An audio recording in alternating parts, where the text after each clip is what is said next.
کئی لوگوں کو دیکھا کہ بیمار ہوتے ہیں، کبھی ہسپتال کے چکر، کبھی ڈاکٹروں کے پیچھے۔ نبی علیہ الصلاۃ والسلام نے ایک حدیث پاک میں فرمایا، اس حدیث کو مسند احمد نے روایت کیا اور طبرانی نے روایت کیا، جو شخص فجر کے بعد 3 مرتبہ یہ دعا پڑھ لے، اللہ 4 مرضوں سے اسے نجات عطا فرما دیتے ہیں۔ امید ہے کہ آپ حضرات توجہ سے اس بات کو سنیں گے اور اس کی اہمیت کو ذرا سمجھیں گے۔ جو شخص فجر کے بعد 3 مرتبہ یہ آیت پڑھ لے تو اللہ تعالیٰ اس کو 4 بڑے بڑے مرضوں سے بچائیں گے۔ نمبر 1، پاگل پن۔ اگر کوئی آدمی مینٹلی انبیلنسڈ ہو، ریٹارڈیڈ ہو، یا جس بندے کو چیزیں بھول جاتی ہوں یا چیزیں یاد نہ رہتی ہوں، ذہن سے متعلقہ جو بیماریاں ہیں وہ اسی پاگل پن کے گھمرے میں آئیں گی۔ یا کسی کو مرگی کی بیماری ہوتی ہے، وہ بھی اسی میں آئے گی۔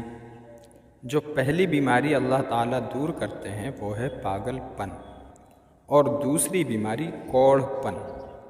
کوڑھ پن کہتے ہیں چہرہ بدصورت ہو جانا۔ یہ بھی ہو سکتا ہے کہ برس کی بیماری ہو جائے، جیسے بعض عورتوں کی جلد بالکل سفید ہو جاتی ہے اور عجیب بدنما چہرہ ہو جاتا ہے، یا کئی مرتبہ جسم پہ تل اتنے نکل آتے ہیں، دانے اتنے نکل آتے ہیں کہ چہرہ بدنما ہو جاتا ہے، یا چہرے پر داغ پڑ جاتے ہیں کالے رنگ کے۔ چہرے پر داغ پڑیں یا چہرے پر دانے بنیں یا چہرے پر برس کے نشان پڑیں، کوئی بھی چیز ہوگی وہ اسی کوڑھ پن کے جھمرے میں شامل ہوگی، جس سے کہ انسان کا چہرہ بدصورت ہوتا ہو۔ یہ بیماری بھی اللہ دور فرما دیں گے۔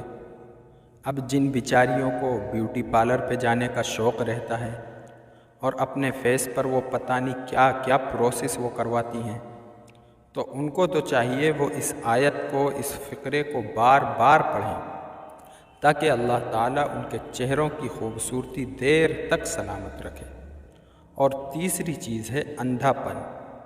اندھے پن سے مراد یہ کہ آنکھوں کی بینائی ہی چلی گئی، یا آنکھوں میں موتیابین آ گیا، یا آنکھوں پہ عینک لگانی پڑ گئی۔ یہ سب ایک ہی بیماری کی تفصیلات ہیں۔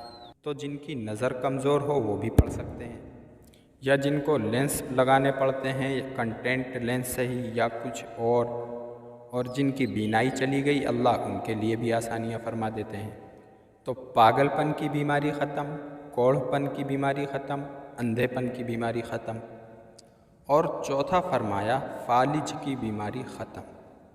فالج ایک تو ہوتا ہے کہ انسان کا ہاتھ یا پاؤں کام ہی نہ کرے، اور ایک یہ بھی ہوتا ہے کہ اتنی ویکنیس کہ عورت کہتی ہے کہ مجھ سے تو کھڑا ہی نہیں ہوا جاتا، میرے پاؤں سن ہو جاتے ہیں، میرے ہاتھ سن ہو جاتے ہیں۔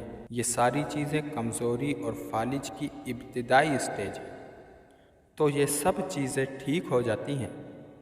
اب بتائیں، اتنی بڑی بڑی بیماریوں سے جس بندے کو بچنے کی خوشخبری مل رہی ہو، تو وہ تو پھر اس عمل کو کیے بغیر رہ ہی نہیں سکتا۔ اور یہ عمل دیکھو چھوٹا کتنا ہے۔ وہ جو فقرہ فرمایا حدیث میں وہ ہے، سبحان اللہ العظیم وبحمدہ ولا حول ولا قوت الا باللہ۔ اتنا سا فقرہ پڑھنے پر اللہ چہرہ بھی پر نور فرما دیتے ہیں، میموری بھی تیز کر دیتے ہیں، اللہ تعالیٰ بینائی بھی تیز کر دیتے ہیں، اور اللہ تعالیٰ جسم میں طاقت بھی بھر دیتے ہیں۔